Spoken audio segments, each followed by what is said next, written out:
Welcome back to World's Countdown, where we're zeroing in on the first game here of the day between Fnatic and Cloud9. I hate all of you so much right now. How many minutes are there in Zero? You know what? There's 9 minutes and 47 seconds left. I can't wait. Smithy. Okay, I can't wait either. It's palpable. The story of the tournament has been buying into your own style. And Cloud9 themselves, they cited that it was a product of watching Vitality, where they really landed and honed in on what their strategy should be throughout this tournament. And I felt like just out during scrims, they see what's working, they decide to throw everything at the wall, they hit the right darts, and they decided we're gonna play full aggressive early, and they killed every meme along the way. Sneaky in lane, lol, that guy was a god in lane. And C9, I think, more than most teams, are willing to throw out what they've put time into in the past for a new thing. That's why they pull out the Hecarim pick off a few games of solo queue from Licorice. That's why they pull out Lucian after prioritizing late game carries the entire play-in stage. So C9 definitely is night and day compared to some of their earlier performances this tournament and that quarterfinal. And I know we're ready to just say that about every team, because it feels like everyone's playing kind of their own game, but C9 to me is the clearest test of it. You think back to the Gambit series where they struggled to actually get into the main stage, and then suddenly, just like they talked about, a scrim block where they're watching Vitality play and get the inspiration, the eye test shows suddenly they're playing around Svenskeren, they're invading, they're aggressive. It feels like kind of some old C9 strategies returning to Singed and Shen and all the picks that have worked for them on different rosters. So C9 to me killing it on the world stage. Yeah, and when you look at Fnatic, people talk about like Rekkles benching himself. Like Jensen got benched in the summer split, right? And now he's solo killing World's mid laners again. Like he has come back so strong in the latter half of this year, and he's kind of back to that old form. Yeah, what a story for a player like him. You know, was known as a hot shot, you know, in his earliest days coming in, and the expectation was he would rival players like Bjergsen. Fell off the map a little bit in most recent years, and then returns on a pick like a Zillion, the supportive champion. And that's where their run towards the World Championship started, and then so quickly willing to abandon it when it gets banned or when it's not the right pick for the team and go back to something aggressive. But that last point is so interesting because they come in today with a player who will play for himself in caps, and now which Jensen do we see? Does he try to go back to playing the LeBlanc that he's played this tournament, or does he go to the utility that can have some inconsistencies in lane phase? These are questions we can't know the answer to till pick and ban start. And while Cloud9's rise has been rapid and all at once, we have to talk about Fnatic, whose road to the semifinals has been a year-long process where they consistently exceeded the expectations set before them. And it's really kind of the return of Fnatic, not just being the kings of Europe again, but they pretty much smashed through that spring final. They came into MSI, they solidified their candidacy for an international threat. And then while there were a couple of, bumps and bruises, Rekkles moving away from the roster during summer as the funnel meta took over, Bwipo was really the standout. So overall, they've just been on this skyrocket trajectory going forward, and it's like the return of the domestic power as well as the international crown for Fnatic. Yeah, and when you talk about exceeding expectations, the lofty expectations before Worlds was that they'd make semifinals. Now the expectations are that they'll either make finals or win finals, depending on who you talk to. So it is impressive how much they have continued to improve.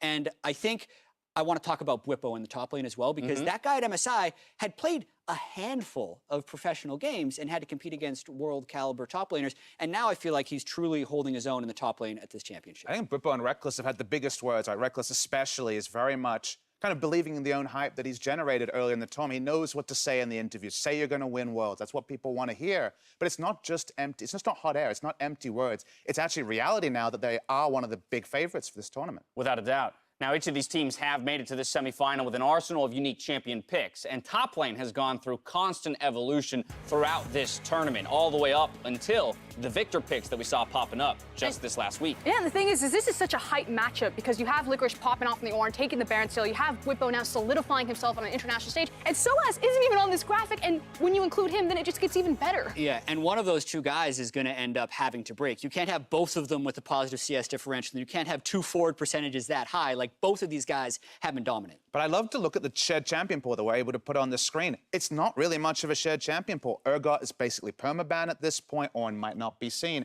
And then you see on the right side for Licorice, you see a whole lot of kind of his unique picks, like the Hecarim, for example, the Singe that we don't expect to be contested at all. Meanwhile, the most recent stuff, the Mages, is where I think Bwipo will definitely want to play. Yeah, and this champion pool, I think, just speaks to how much trust the coaches have to have in the player to execute matchups, because we could get pushed so far down that Bwipo is blind picking Viktor, and you're wondering what Licorice's counter pick to Viktor is going to be. The rock, paper, scissors of these unique champion pools is going to be very And you also have to know when to just jump back to what you were doing earlier, because the Viktor is already really far down the rabbit hole. You might forget about Urgot Aatrox, and you might have to play that at some point. So these guys have to have such a command over so many different styles of champions that it's a true test of top lane. And that is just the top lane. So now let's talk about a couple of the other lanes that we think might be impactful to the results of this matchup in the junglers. Broxah versus Svenskeren. Both have been top performers at this tournament for their team. And the thing is Broxah popped off in the group stage, had an incredible Lee-Sin performance. Wasn't the strongest quarterfinals, but he was still there, whereas Svenskeren on the other side had a decent play-ins, decent groups, and then really popped off on the Graves when it came to quarterfinals. It's a Danish mid-jungle 2v2 between these two teams, and that's kind of the big hype thing, is that both these roles are going to be so critical. Svenskeren has come out very much with a breakout performance compared to some of his struggles on the world stages before, and then it just amps up into 2v2. That might be the pivotal duo in this match. Yeah, and I feel like these are actually the two best performing junglers at Worlds so far, so I can't wait to see them go head-to-head as well. Right, when we did the aggregated all-pro list yesterday, they were the two votes, and they were very much neck and neck. As we ramp into the final moments before the match starts, spam chat with who you believe will win out today, either FNC for Fnatic or C9 for Cloud9. Of course, while you guys spam chat, we're going to talk win conditions. Papa Smithy, you're up first. No, you're not. I lied. Jat, you're up first. With Fnatic, we're following with Cloud9. I'm going to break down what I think Fnatic needs to do to win this game, and I think it starts with actually controlling bot river. And this can mean a few things. It's either a stronger 2v2 bot or a stronger mid lane, but it needs to unlock Hylissang to be able to roam. That's how they've come back in games they're losing, and that's how they get control of games they're winning. I also don't think they should draft a weak early game, and they need to be proactive when they might have a tendency to be a little reactive, since that did work against EDG. In the EDG series, sometimes they're able to draft late game, sometimes they're able to draw it out. I don't think that will work against C9, so Fnatic needs to rely on their individual skill with early game drafts and outpace C9. That's how Fnatic does it. What's C9's answer? Honestly, just going from what you're saying, I think I'm going to run into some of the points you're coming up with, but I'm going to open up with empowering Svenskeren to take over the jungle. I think when he is setting the tone, and specifically the one game, game one of Fnatic versus EDG, where EDG was able to win the jungle matchup, suddenly Caps couldn't push out and everything kind of fell into place for EDG. From there, getting a priority bot lane, that might be a return to the Lucian Braum, but specifically what I want to see is Zeyzal's ability to roam. So I feel like Zeyzal plus Svenskeren is kind of the sweet spot for deciding a game for C9 if they're forced into the lane. I don't think we're going to see any solo kills in the 2v2 happening like they were able to do against FLICKR, so I really want to see Zeyzal on the roam. And finishing it off, this is kind of a specific point, but I thought Bwipo would play. He is starting game number one. The mages, the Viktor, the Swain, that's what I think he wants to be playing. Have either some new stuff or be able to put back some of your old picks that will work in lane and not just be forced out, because of course the first pick Aatrox that we saw time and time again against FLICKR was really the only one black mark in what was almost a flawless series by C9. A few thoughts on how the teams might actually be able to achieve victory. It's a whole nother animal to perform on the day. So as the chat thinks C9 is going to pick up the victory, I'm going to ask you guys the same question. Who takes it and meets IG in the finals? Svenskeren, we're starting with you. And I was really going back and forth on this one. I do feel that it's 50-50. You have Cloud9, who has shown that they have a propensity for this meta. They'll play the early game, they'll dominate the lane phase. On the other side, you have Fnatic, who against Edward Gaming have proven that even if you come at them hard and fast, that they'll survive and they'll get the team fight. I just kept going, but it's okay, because Vedius left me this coin. Is that a weighted coin? It is a Danish kroner. Ooh, European coin. This one out. And I'm going to flip it, and we are going to see who will win. All right. What'd it land on? Well, it's Fnatic 3-2. 3-2. So it was going to be 3-2 either way. Six-sided coin? Yeah. Oh, this was the C9 3-0 side. It's close. But She's been playing some D&D. It's fine. It's fine. Okay. All right, Papa Smithy, what are you thinking? So again, I had the C9 win conditions. That means I can visualize how C9 win. I can think of those specific scenarios, but my issue is I feel like every resting scenario, every other scenario, barring some very specific win conditions, it's Fnatic. So I have to go with Fnatic 3-1. I think this will end up being pretty comfortable over the course of the 4 games that I'm putting forward, but I do think the C9, again, have some scenarios where they do win. Yeah, I think the cheating EU coin Vedius gave you speaks to who is the favorite. I think Papa Smithy speaks to who is the favorite, but I also think that Cloud9, a lot of this will come down to draft. And trying to analyze Reaper's drafts for the last 2 years, I've learned that this guy is incredibly good at finding exactly how to attack people. For instance, locking an Aatrox in the first game just because they have an Aatrox counterpick that they're going to be able to get to later. So I think He's got some games ready with how versatile his players are. I think the way they performed in the quarterfinals and the growth they've shown throughout this tournament, whereas Fnatic hasn't actually fallen off yet or had to really recover in a real way. So I think C9 can take this one 3-1. Either way, we're looking at a close series. 3 seconds to go as the teams load up for the opening ceremony.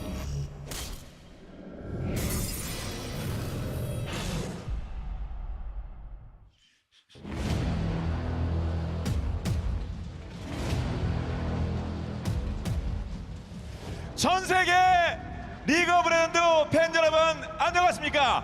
이것은 어제 이어서 다시 대한민국 광주입니다. 2018 리그 오브 레전드 월드 챔피언십 이제 잠시 후면 NA와 EU2와 NA의 사상 첫 서양권 세미파이널이 펼쳐지게 될 텐데요. 그 전에 언제 봐도 반가운 샥스 양에게 마이크를 넘겨보도록 하겠습니다. Here's Shaks. Since Season 2, for over 6 years of competitive League of Legends, the scene has been split into the East and the West.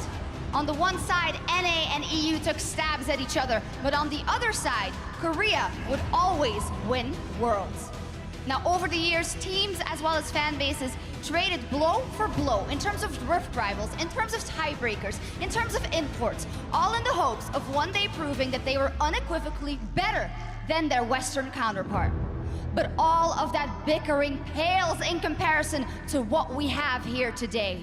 2 teams, one from NA and one from EU, each striking down all of their opponents to arrive right here in this moment against each other in the biggest rivalry either region could have ever imagined. NA versus EU for the last spot in the World Championship final. Let's meet our teams. They're going to give it to him. Yes, they are. It is PENTA dominating 11-0-7. Fnatic are going to go through to the semi-finals, taking down the North American champions, Cloud9. A triple kill for both! Holy cow! They're going to get PENTA kill! Kill for both! That's going to come in the They've got it! They killed him!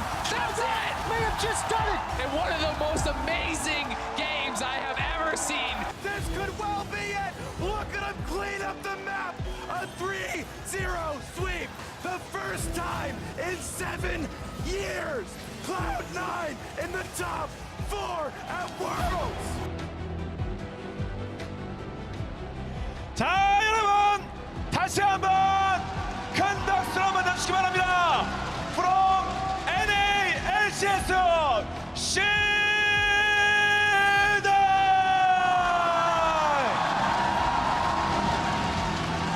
코치 레포트.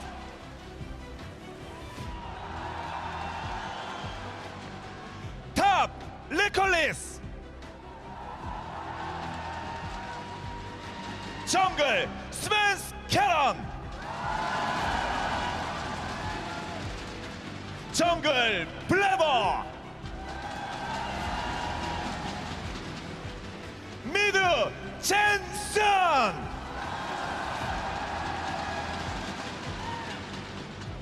에이드 캐리 스니키.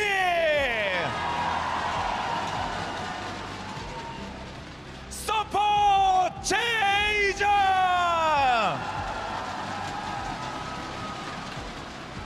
자, 이렇게 C9을 만나봤고요. 이에 맞서는 팀 다시 여러분께 소개해드리도록 하겠습니다. 여러분 화면을 통해서 이 팀을 만나보시죠.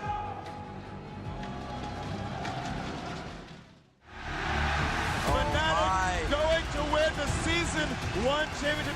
Pawn is knocked up in the air so long he may as well have frequent flyer miles. And Fnatic will advance to the semi-finals. Rekkles and Fnatic, it is so tough. 0-3 in week 1, bounce back week 2, make it all the way into the quarterfinals. But the Cinderella story must come to an end. Fnatic are eliminated from Worlds 2017. Cap is chasing forward. Rekkles lets the feathers fly. And the Lovers duo will find a kill. Fnatic will advance to the semi-finals at Worlds.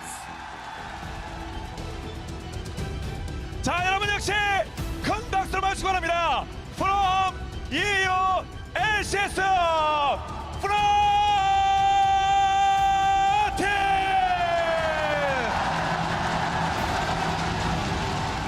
Coach Dylan Paco. Top Bwipo.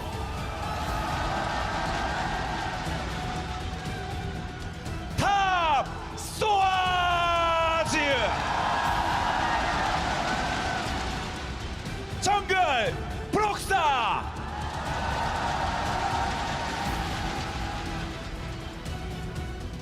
미드 캐스.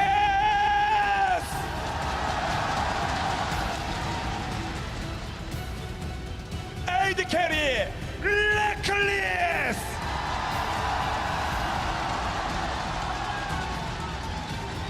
서포트 힐리생.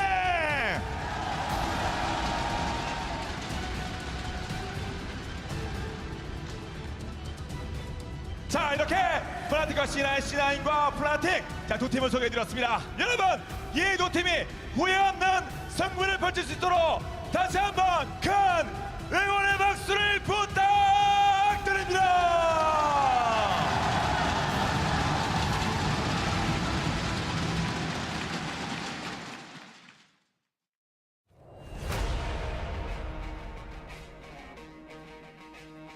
We came into this tournament as the one true Western hope. I think it's time to reclaim that title.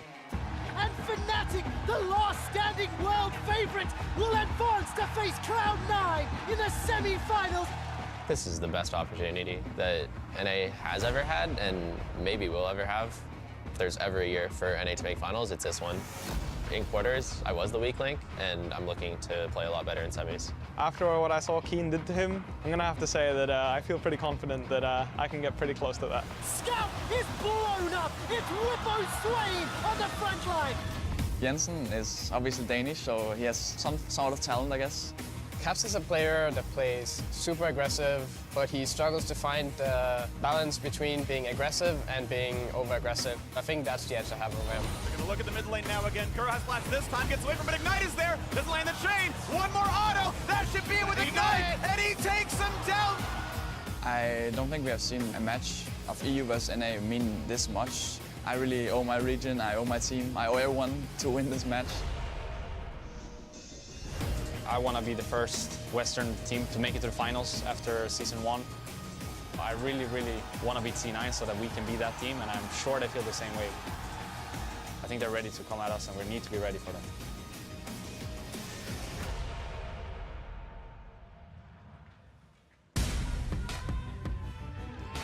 Welcome to Champion Select for the final semi-final of Worlds 2018. I am still Freak here with Kobe and Officio. Fnatic versus Cloud9 for the last spot in the finals. The biggest NA versus EU match probably of all time.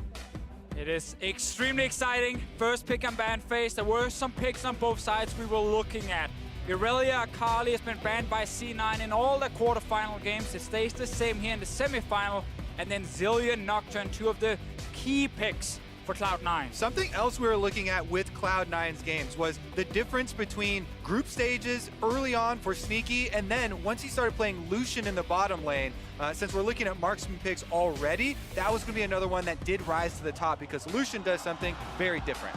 And an interesting pick right here by Fnatic. For the entirety of the main stage of the World Championship, Cloud9 has always banned Tahm Kench. It's such a good counter to their aggressive style. And Fnatic for Hylissang, he's been this champion 8 times all year, none at Worlds and only 2 at the summer split. He basically doesn't play it. You saw the hover there, Fnatic aware it's being left up. The question is, will it get picked up in that second round here?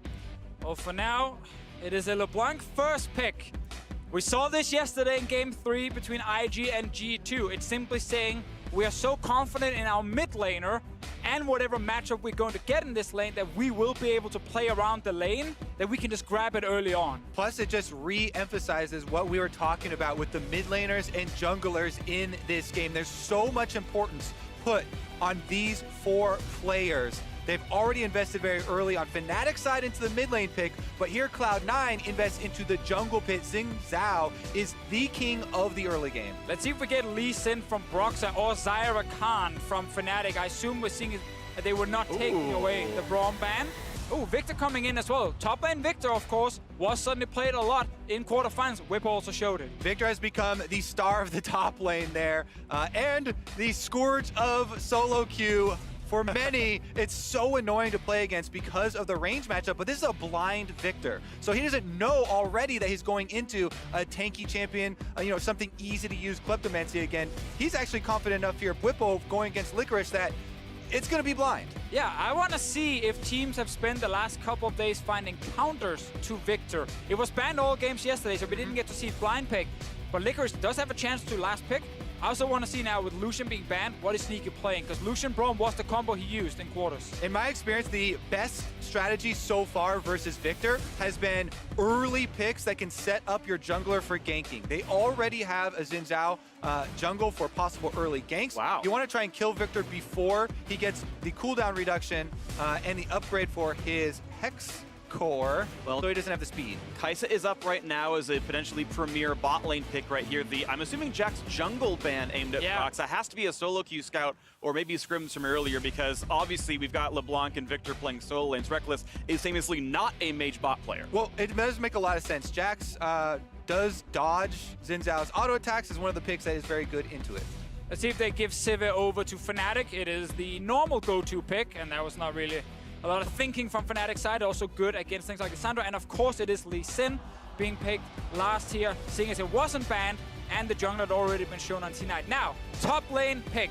Lissandra can of course get flexed, but I want to see, is there any clear counter? Ekko is an old counter pick into Viktor. Let's see if C9 are ready to pick it here. Could also be a mid lane Ekko and shifting LeBlanc up to the top side. To try and farm it out and then use the CC that Lissandra does have to set up the Zhao. So until these two actually settle after the swaps here around 20 seconds, I'll remain up in the air. I'm definitely expecting it to be Ekko top lane. Papa Smithy spent a week telling me about Ekko into Viktor, saying this is going to be the counterpick, it's going to happen. I was like, okay, let's see if anyone will actually do it. C9 still have to swap it around, but they have 15 seconds. There's even the chance the players swap around as well. We've seen teams like Flash will do this. I think IG did it before as well, where you simply put the players as champions and you have them play the other lane, assuming that learning the champion, it's hard in learning the basics of the lane phase, but there is the swap. There is Ekko top for Licorice. One of the big things here is Ekko, of course, AP damage, and one of the items that Viktor top lane has been rushing is Iceborne Gauntlet because of the large amount of cooldown reduction and mana to help with the shield and the speed boost off your Q. Now, it's going to be an alteration. You just shift the build a little bit and you get Abyssal Mask in the case of magic damage instead, but it's not quite as perfect. It's not going to be as damaging. You'll almost never be in the aura range unless Ekko goes in on you. So the poke will be down. And either way, champion select is done. We've got more new and exciting picks. The blind Viktor, the Ekko top. It's going to be an exciting game, a very fun draft to watch. And the last remaining hopes of the two major Western regions, Europe on the left, North America on the right. In either case, these teams have had an incredibly good World Championship. But the Western intercontinental love is gone. It's all in the field now. It's time to win.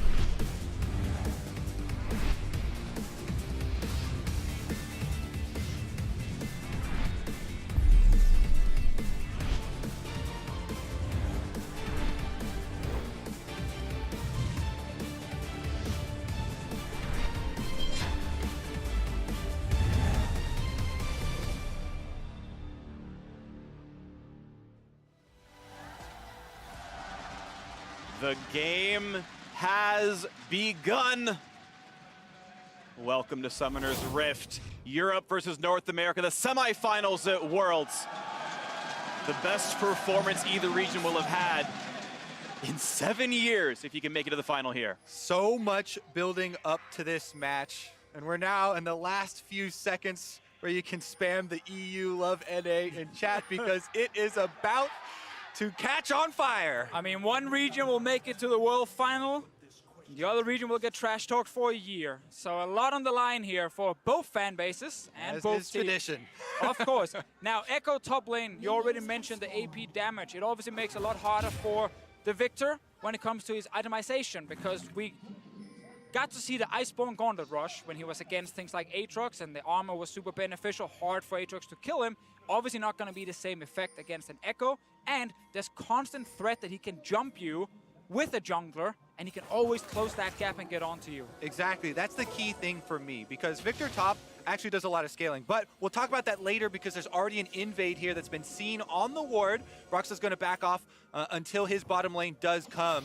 And C9 don't know they were spotted. The Super didn't see the ward that Fnatic put down into the left-hand side to not be swept out. A lot of early research on both ends here as they're still battling now for the red buff. 3-on-3 down here as we wait for this fight to continue. Broxah going to give up the control as Licorice now fighting Bwipo on the top side, and the Q's going to land. A bit more damage as well. C9 off to a good early start. Yeah, getting his passive there for the extra speed. Now, the big difference on this invade is the mid laner push. Jensen in the mid lane as the Lissandra. He pushed the wave. It was not on screen, but he got control over the mid lane here. Priority is what we call it, and Caps could not join, so they had to give up that buff. I like the scouting a lot from C9 because this actually happened against Fnatic when they played EDG, sorry, in the quarterfinal. It was also an invade in the first game. Braum support always leads the way here. Broxah now has a ward spotting Svenskeren, so he knows he's on his way into his jungle. He's just taking the long route around. Red buff Zhao. You do not want to fight him early. Yeah, especially with the solo lanes getting the push on the minion waves that we have seen. Now, he's actually going for the gank rather than the scuttle crab right now.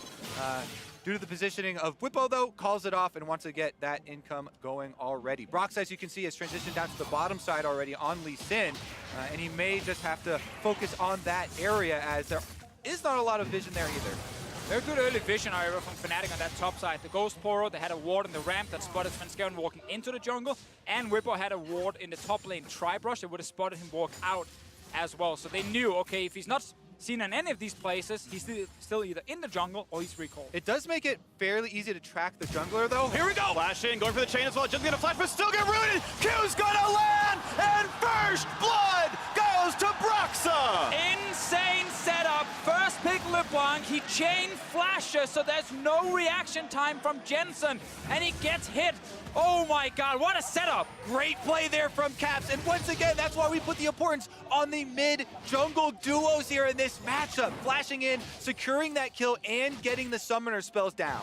In half of all of Cloud9 games, it was the enemy mid laner giving up first blood of all 10 players in the map. Fnatic at 3 minutes turned that one around as Jensen's the first to fall in the semifinal. So let's see again here. He wants to start the animation of flash W into E. Flash W, and then just ease right after. Jensen simply not able to react in time. Either way, a good play right there, and this is, of course, a good start. 600 gold lead for Fnatic as the trades keep happening to the top side. And I gotta say, it's been pretty good for Licorice, putting Bwipo pretty low, who is not quite gonna get stunned. The shield doesn't take a turret shot, but Licorice seemingly having a counter pick so far to that first pick Viktor. Yeah, with the biscuit delivery as well, those are going to come in to help him sustain through this and keep up the pressure. Now, with top Viktor as well, it's very important to keep track of the rune choices. Even if you are forced to go in the magic resistance area, you can take Transcendence for some cooldown reduction at level 10, but again, it still takes a while to scale up on that pick before it comes, extremely effective. Bottom line, though, they're going in for a little bit of a trade. Well-timed rocket jump gets away from that one. It's fairly easy to do at this level of play, but either way, Hylissang not getting punished for the jump in at all. And that's going to be a pretty equal trade. This bot lane is plus CS for Fnatic. Even if Sneaky gets all 3 of these, he will still be down 3 farm in this lane. There's some very interesting trades in the pick and ban phase. C9 did not value getting Lucian in the first phase because they wanted Lissandra against the LeBlanc pick from Fnatic, which meant that Fnatic could ban the Lucian and therefore not be too scared of the Braum lane specifically. And those kind of things will be very important to track during the series. If C9's bot lane feel like they need more pressure for the next game, they might value getting that Lucian pick earlier. But for now, it is a scaling pick for Sneaky. Same thing, obviously, for Rekkles. And that investment has worked out pretty well as far as the CS lead there for Lissandra. But again, the teleport was also blown. They're going in again. In landing, Jensen's still going to be rooted up in place, but with Aftershock on, he's going to feel pretty safe. Broxah won't take that one forward until he gets out of turret range. He gets a bit of extra damage. Jensen maybe going a little bit too far forward on that one. Cap not level 6 yet, should hit it very soon. Got it now. Jensen with ulti available under his own turret can use it defensively to stay alive. I feel like mid lane is where everything is happening, and we showed this in the pregame, how both mid laners pick up a bunch of solo kills, but also die isolated quite a bit, and that's because teams love to gank them early. And for now, it's Fnatic ganking Jensen. Yeah, it has been all Broxah for the early game. Even though Svenskeren went for the invade to push him off of his jungle camps, he went mid instead and got a lot out of it. Now Svenskeren's looking to make his own move topside. Level 6 for both top laners. Here comes the jungler in as well. A lot of damage coming in towards Licorice. He's going to ult to stay alive, but now Sven is on the chase. Bwipo's burned the flash, but is for the knockup. A couple more autos coming through, but watch out. The turret is attacking, and Svenskeren kills himself in the top lane, and Fnatic is not done. Jumping forward is Caps. He's got the chain as well. What a play! And 3 kills. Fnatic are destroying Cloud9 right now. Are you kidding me? Bottom lane wants to say something about it, but you know, Hylissang just jumps over the wall there. Svenskeren goes headlong into the turret. He lost his mind, thinking he could just get the kill. Bwipo got the movement speed to just run away from and kite the Zhao. Svenskeren is only level 4 right now, and the first gank very unsuccessful. That seemed like some frustration really built up and got to his decision making here. Let's take another look in our Acer Predator replay at it. Level 6s for both of these guys. Bwipo does get, you know, the stun over there, and he's able to kite Licorice with his flash. Yeah, the fact he gets to flash out of the stun as well is important. And here, he's just running away from him, and Svenskeren just can't get in and get enough hits on him. Yep. Meanwhile, Caps and Broxah actually roamed early from mid. How does Caps get the chain on him in the middle of the wave? That's actually insane. He threaded that chain through and was able to land it onto Licorice, but Licorice had already blown his ultimate in the attempt at killing Bwipo, so huge early momentum here for the Fnatic side. 1,500 gold lead for the EULCS Sweethearts here, the last remaining hope of the EULCS, and they are looking very good so far. And now the fight in the mid lane, Clean's already popped. They've jumped onto him already, though, and Jensen, his time is running out, but Svenskeren's back around. The Guardian shield buys a couple more seconds, but it's not going to be enough. Cap still staying alive. He gets out of that one cleanly enough. 4-0 Fnatic. Fnatic, they can just do everything right now. Every fight they take, in mid or top lane, they weave in and out of minion waves, they always get onto the correct target, and they just have enough damage to finish C9. Jensen ends up going down, top lane fighting. Yeah, a bit of a trade. It's going to be Licorice walking back, though, unless he's going to go for the ult to keep this one going forward. It'll be right on top of Bwipo pretty soon if he goes for this play. Is he getting close to the turret? Not going to pop the ult. Going to go for the damage down onto this one. Again, cutting away his Licorice, but never does the ult for damage, and now he's just stuck at about 1/3 HP. And not to mention the bottom lane here. All these kills are going Fnatic's way on the top side of the map, in mid lane, in top lane, in the jungle as well. But bottom lane actually heavily behind in CS because the Sivir keeps pushing. Top side again though, Broxah moves up. He's going to provide some extra support for Bwipo. Under turret now, the Ekko, not a lot of options. And you saw that instant 180 from Svenskeren, unwilling to fight Broxah in the one-on-one. Better items by a completed Tiamat versus Longsword on the one side. But now Licorice going forward a bit low, but gets the shield, and there will not be a re-engage. Bwipo playing so well with all this pressure, 1-0 and 1 despite a partial camp from Svenskeren. I think Broxah is spotted right there on the control ward. Jensen knows he's around mid lane. Good trade from him, Aftershock plus all abilities landing, meaning he barely takes any damage himself, and Caps drops now fairly low. And it is a solid lane. It's about 20 CS lead for Jensen despite the 0-2 start, so at least farm is going well on the one side, but it is the only bright where you can see the individual gold despite the farm lead down about 2,000. Yeah, that's why I want to see Svenskeren focus his next gank around mid when there's no cleanse on Caps' side. Flash ulti from Jensen with a Zhao there should give them a kill onto the LeBlanc, and then you can continue this advantage from your CS department in the mid lane. Man, this is such a crazy start. There was so much talk about, you know, Cloud9. Well, never mind. We're going to have some more action. Let's take a look at the top lane gank up here first. Caps on LeBlanc is already behind him. No ult for Licorice. Kicked out, looking for his shield. He's not going to get it in time. An easy shutdown. 5-0 Fnatic. Well, that's almost unfair for Licorice. Viktor wasn't even there. His top lane counterpart was in base, running towards the mid lane, but it was Broxah knowing, okay, he's going to try and push out this lane here, and Caps is roaming. Combine the two, and you get another kill. C9 not quite going all the way down to the bottom lane as Jensen's going to go back to his lane to farm. But a bit of borrowed pressure here as Hylissang and Rekkles clear out the ward and defend their turret. Bot lane's getting a bit low. C9's pressure finally bearing some fruit here. Not up in farm, but that turret down to 1/3 might mean something eventually. Yeah, they also had a bit of a visit there. Jensen roams down from the mid lane. Svenskeren's in the area, but they cannot overextend for a second here. Warding does stop one of the recalls. Yeah, Zeyzal going to walk back with this one, and it will be Sneaky once again matching. Has a finished Storm Rage, so again, a potential power spike could be there. Still watch the mid lane fight as Caps gets out of W range. There's never the aftershock and wins that trade handily. We talked about before how Caps had cleanse on cooldown, so there was an opening to just flash ult him with the Lissandra here and Svenskeren around, but he didn't opt into any ganks. He's also been missing flash for most of this early game. It's going to be ready very soon. Maybe he feels a bit confident then to go for a play, but it's getting harder for C9 the further they fall behind, especially around this LeBlanc pick that is getting really, really fed on kills. Exactly. There has been so much talk about early game aggression and just throwing caution to the wind, trying to go for ganks over and over in the early game, but we're seeing the downside if you fail in those early steps right now and how hard it is going to be to come back because Fnatic have had such good answers to these movements from C9. Broxah just took the early invade, was able to get to the bottom side, then kills mid lane, and has been a huge snowball. And this counter pick, Ekko, last pick in the entire draft, specifically against the Viktor. Got off to a rough start because Svenskeren died under that turret for no reason at all. And then obviously we had the roam from Caps killing Licorice. And now he's down in CS, he's not really winning trades anymore. And Bwipo is just constantly pushing in this turret. Big part of the viability of melee assassin counter picks into squishier mages is with kill threat. And if you lose the kill threat in the early game, then you lose so much power in your lane and the whole point of that counter pick to begin with. So you're not necessarily his fault or the pick's fault, but due to the early game going on here, it has been a completely different story. The fight might continue. He doesn't ult in time. What a shot from Bwipo, getting the solo kill. Licorice not up for the match. That kill kind of encapsulates this entire first game of the series. This is a landslide, Deficio.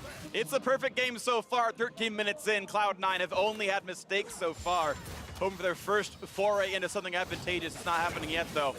Again, not finding the trade in the bottom lane either. Feels like C9 were looking at the Fnatic EDG series and saying, okay, Fnatic are going to play a bit slow in the early game. There are ways for us to get some bot lane. Again, that big trade coming in, but with the shield coming in time for Zeyzal, gonna put the ult down, gotta find Rekkles a bit. Almost gets shut down with the Q, the Ignite is burning, he should stay alive, but no, it's Cap over 2 walls! Finding a kill onto the turret, and it's 7-0 Fnatic. Yep, double distortion, waves high to Svenskeren on his way in to find the kill, and takes down Zeyzal. Fnatic really cannot do any wrong so far in this game, but now a TP flank, maybe something in for Cloud9, hoping to find the play as Jensen should be getting us up a route. The ult, oh, it's spell shielded by Rekkles. He's running away, and here comes the rest of the squad. Finally a kill on the board, but Broxah already answers one. Hylissang doing well. Caps, it's a formality for this one. Bwipo gets a kill on his TP. Jensen's certain to die as well. Look at the cleanup, it's 10-1. C9, they tried, they used Jensen's TP in the bottom lane against the 2 players from Fnatic, but early spell shield and Hylissang 1v1ing Sneaky that entire time. Bought enough time here for the rest of Fnatic to show up, and everyone showed up in the bottom lane to destroy Cloud9. That was, again, the first turret of the game. Yeah, even the Rift Herald spawned down here and has taken down the Cloud9 base. It's probably going to get off another charge here on the secondary turret if Bwipo can move him up. Zeyzal going to do his best to stop it, but Shelly's got her sights set on that tower. And a big chunk's going to come through for sure.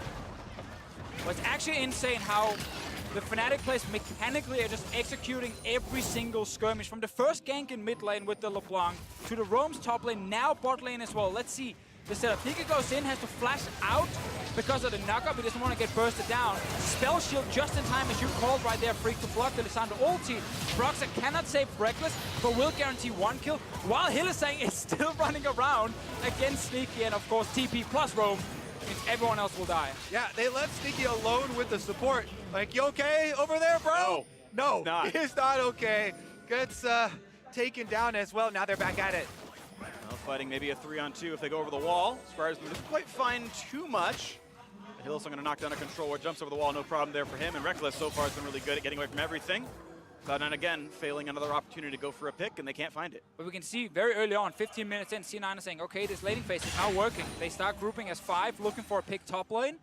In the end, Fnatic smell it, and they end up just jumping away. All of Cloud9 have to now go back, catch the waves. Bot lane already getting pushed in by the Viktor. Now, I want to emphasize how important it is that Fnatic have these powerful burst champions with so much mobility.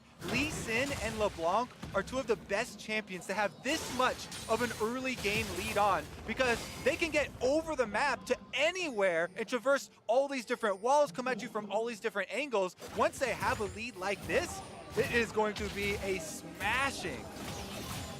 See when the next play comes forward as this turret's getting lower and lower. Fnatic need to make their good choices around this map. The difference in gold about 6,000 here, a little bit above that. Fnatic are well on their way to a 1-0 start in this series. Of course, there's more to play, but they are looking very good to make their way to their first final since 2011. And on they Good go. start, at least. Yeah, a very good start. There's a lot more to play, but this is one of the most one-sided games I've seen at Worlds so far, and it's Fnatic doing a lot of really good work. Well, let's see what happens here. Jensen is hiding in a brush behind Caps. Svenskeren jumps. They do not get him in time. Cleanse was also available for the LeBlanc, so it's going to be even harder to shut him down. But there's some big bonuses now on the side of Fnatic. Kill on to Bwipo with 4 kills is huge suddenly for C9 if they can actually do it. Same thing with mid jungle. For now, though, they are not actually getting in range.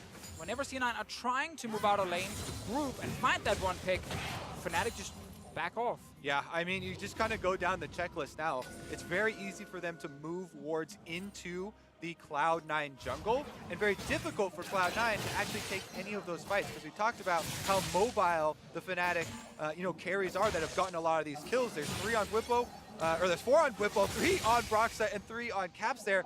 And even if Rekkles is around, he could pop the Sivir speed boost to chase people down. So it makes Cloud9 have to kind of cower behind their turrets right here because of the enormous lead that Fnatic are working with. Again, damage on Jensen at half HP. They're going to dive right in the charm and the knockup. And another kill goes in after the mid turret falls as well. Fnatic continue to take more and more.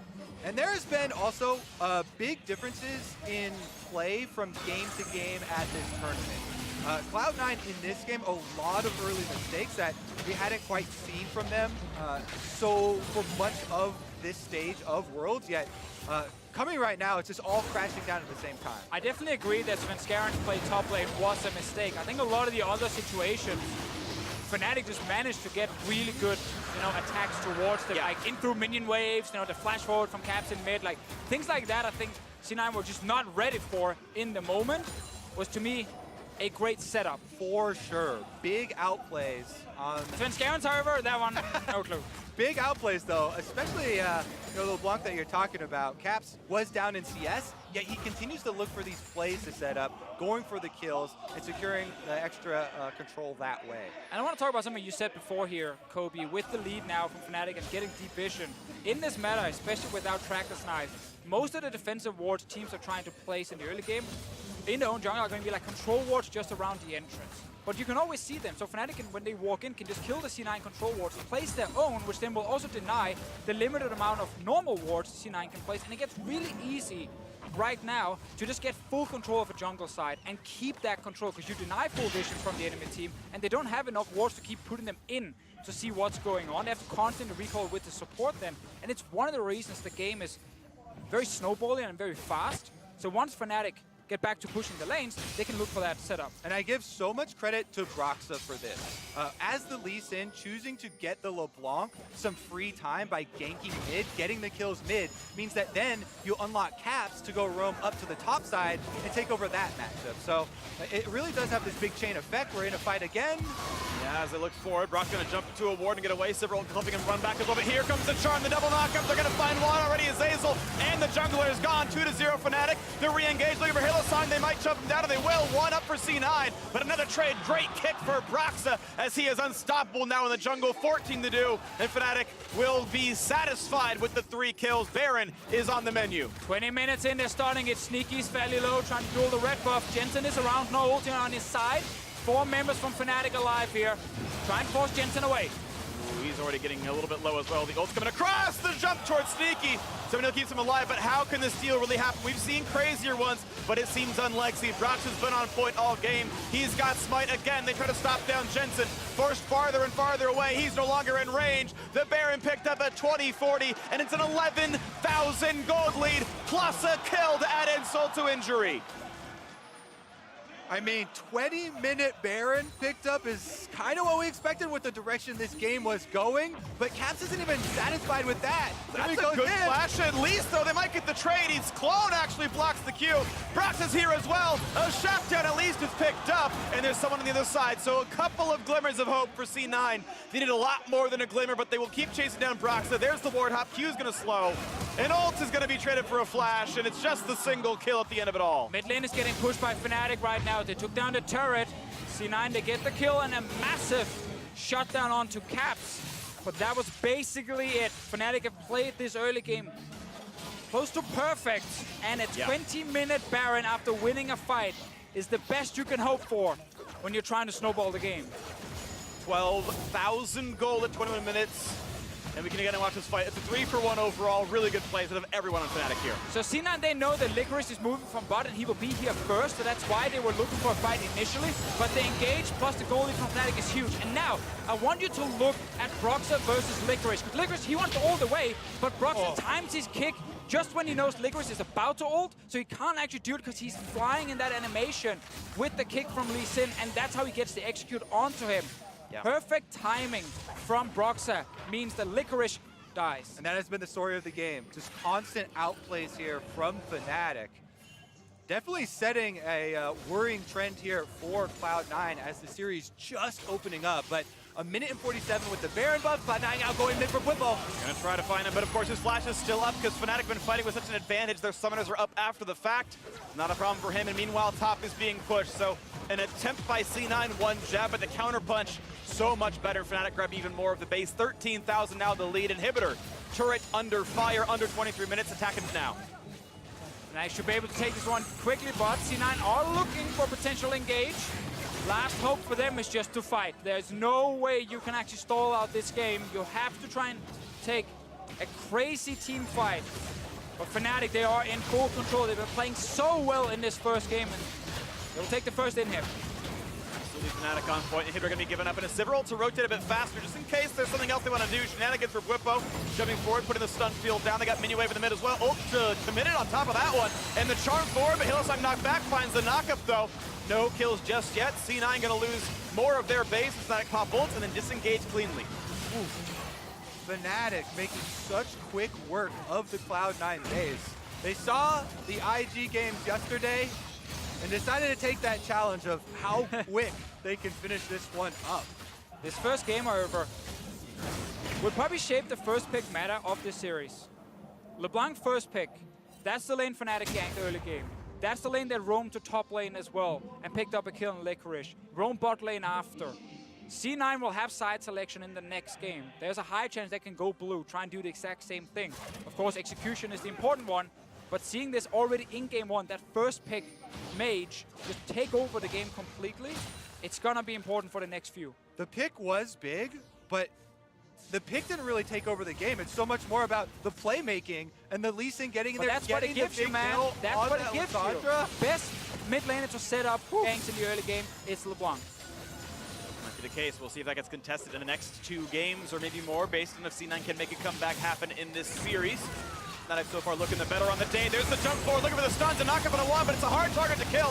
As Licorice buys time in the backline, ults back to safe, but still, no one is dropping on Fnatic's side. They're all staying alive, and Svenskeren's at 5 HP. The flash of the wall finds another kill, and they are still chasing Fnatic on the hunt for more, and they're gonna find a double kill for Rekkles. A third falls, an auto attack for Caps, kills off Sneaky, and this is all but a formality. The base will fall. A 25-minute win in game one. Fnatic smashed Cloud9 in the battle of the last 2 Western teams. Fnatic are 1/3 of the way to the final. What an opening statement there from Fnatic. That was one of the best early games we have seen all tournament long. Fnatic got everything they wanted. Lee Sin for Broxah. LeBlanc for Caps in the mid lane. Perfect setup early game. Took the Viktor. Bwipo looked great even against the Ekko in the early game. I think this Fnatic team are looking very, very scary. I agree. They look scary. They played well. They got picks that they like. We'll see what the games look like in 2 and 3 and beyond. But for more on how Fnatic dominated Game 1, let's send it over to the State Farm Analyst Desk. Thank you, Freak. Dominated, smashed, obliterated, destroyed. I mean, give me some more. I mean, Dash, I did say Fnatic would take a game in the series. That's true. You did. You did say 3-1, right? Profit. We did say 3-1. Absolutely dismantling Cloud9 in that first game of the series here. Fnatic just did. And I think there were a couple of key takeaways. And first and foremost, just to get it out of the way, I don't think Cloud9 fans should hit the panic button just yet. I think that's not the type of game that's going to tilt you. I feel like you lost that as soon as Finn ran it down top lane, and you just go and say, maybe we don't run it down top lane this next time, and there's not going to be a mental boom. You have something? Okay. Well, I hear what you're saying. Based on the draft that then moved itself into the game, this does make me hit the panic button. Oh, well, the game plan was bad. Because they banned 3 soul laners, then had a first pick soul laner for Caps, then had another blind pick soul laner, had choice of matchup in both soul lanes, lost both soul lanes, in a meta that I think we can now agree on is soul lane focused. So if they're spending their bans on a Calling Irelia, which they had done in the group stage, haven't prepared counters for those, haven't been able to counter Viktor or LeBlanc, I would officially like to change. Am I allowed to officially re-predict? No. That's a prediction. I am predicting 3-0 Fnatic after this game. Wow. All right. Look, I'm going to have some pause here because I see that you're really fired up about this. I actually didn't mind C9's plan if Svenskeren's winning the jungle matchup, because you think about the lanes he's working with, they had a level 1 plan. They wanted to get Xin ahead. Zhao didn't get far ahead and then made a big mistake. They kind of reset the map state. Suddenly, if Ekko goes in aggressively, he dies to the jungler. Suddenly, if the mid lane goes in aggressively, they die to the jungler. This game was decided so early, 5 minutes in, after a couple of lanes went down. I said, it's not a comebackable game because they went for snowball, and it was feast or famine. This was the famine side for C9. And I actually think a huge issue was this mid lane. So Caps really started off on the right foot by getting the point-blank chain and then getting the easy first blood. But now they've already proven in this matchup that you can't just have the counter or soft answer to LeBlanc in Lissandra. You can't survive that lane. And so for me, this now becomes who's going to get blue side, who's going to have the priority pick LeBlanc, who's going to take it blind, and who's going to ban it. Yeah, and as bad as that Svenskeren play was, I actually think if he returns to the lane, he then gives over assist gold as well. He was dead 100%. That's true. But if he tries to run, Licorice probably lives because their focus is on Svenskeren. But I see where his head was at. Yeah, I do full too. glass. Half full. The positivity. Half full. It's hard to find anything half full in this if you're an NA fan from this game 1, because from this point, 5 minutes in, with just a small lead, a kill in the mid lane and a couple kills in the top lane, Fnatic knew what to do, and they closed it out relatively clean. This was the big whoopsie. As soon as everyone teleported in the bot lane in C9, they tried to force the play. That was really the only option they had left. The only lane that's not on fire at that point was the bottom lane, and then Bwipo comes down, gets the double kill. You're like, oh, I guess that's a completed hex score at, I don't know, 17 minutes in the game with the sheen on top of it. I mean, we called this first game over so early on that I actually don't want to focus on it too much, because I do want to talk about what's going to come, or what is to come. But before we do that, we have to give a nod to our MasterCard player of the game in Caps in the mid lane. That first kill coming through on the LeBlanc really set the tone for the rest of the game. And it's the confidence, the fact that he has the priority pick of the LeBlanc, that he does it blind. You get the Lissandra and he says, no, you've already lost this lane. I have my power pick. And we had the discussion between Caps or Broxah and who had more play in the overall game. They both played great games, but for me, it was Caps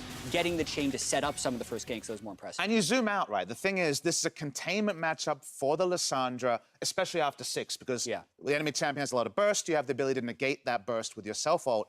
The fact that he made that play so early and kind of changed the texture of the lane, suddenly the Lissandra couldn't even walk up and cue the wave because LeBlanc had already got a couple of kills, is how he subverted what should have been a containment matchup. The snowball went against them. In the end, of course, a lot of egg on the face after the draft, but just like when we saw FLICKR try the Viktor for the first time and lose game 1 against C9, I don't want to be too results-oriented and say both these picks are garbage, change the solo lanes if you see the same blind picks from Fnatic, but I can understand how you'd get there. They just really need to work out the jungle situation because it really just compounded everything. I guess just my reaction to games like this, especially after we see G2 versus Invictus Gaming, is we have so much tape now that the nature of this meta is it's going to be break one way or the other so hard because it is so snowball. So you're constantly going to see teams just get punched in the face and fall down and be like, I guess it wasn't even close, but that's just how this plays out. I think every single game is going to be really swingy back and forth. Well, C9 is going to the blue side.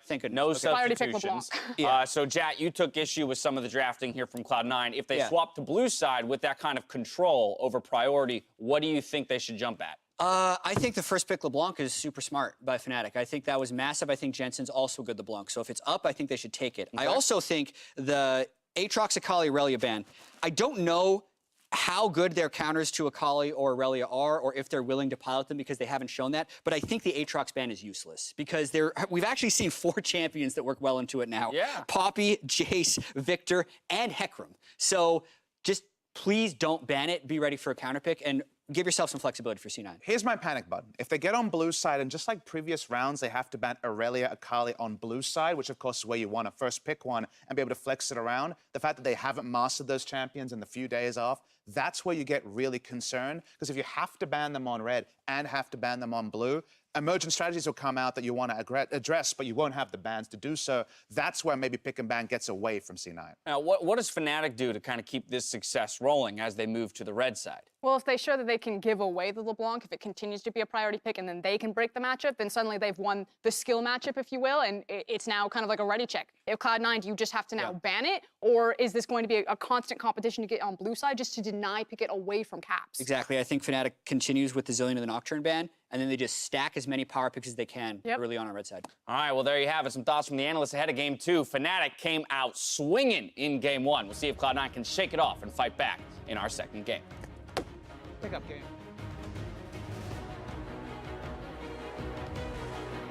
Fairly easy to track the jungler, though. Here we go. Flashing, going for the chain as well. Just gonna flash, but still get rooted. Q's gonna land. A couple more autos coming through, but watch out. The turret is attacking, and Svenskeren kills himself in the top lane. I'm behind him. He has no flash ult, no flash ult. I can push bottom base. Yeah, get him. Nice one. I'm going mid, okay? I'll catch mid. Catch mid. Finally a kill on the board, but Broxah already answers one. Hylissang doing well. Caps, it's a formality for this one. Bwipo gets a kill on his TP. Jensen certain to die as well. We see Ekko. Back up. Ekko. No, it's good. We can win this. He flashed on me. He's dead. I'm coming. We can do that, sure. They're all staying alive, and Svenskeren's at 5 HP. The flash to the wall finds another kill, and they are still chasing Fnatic on the hunt for more, and they're going to find a double kill for Rekkles. The synergy of brute strength, born of elite core power, to thrive under pressure in the most hostile conditions, and built to overclock. Prepare for combat. Go forth and conquer.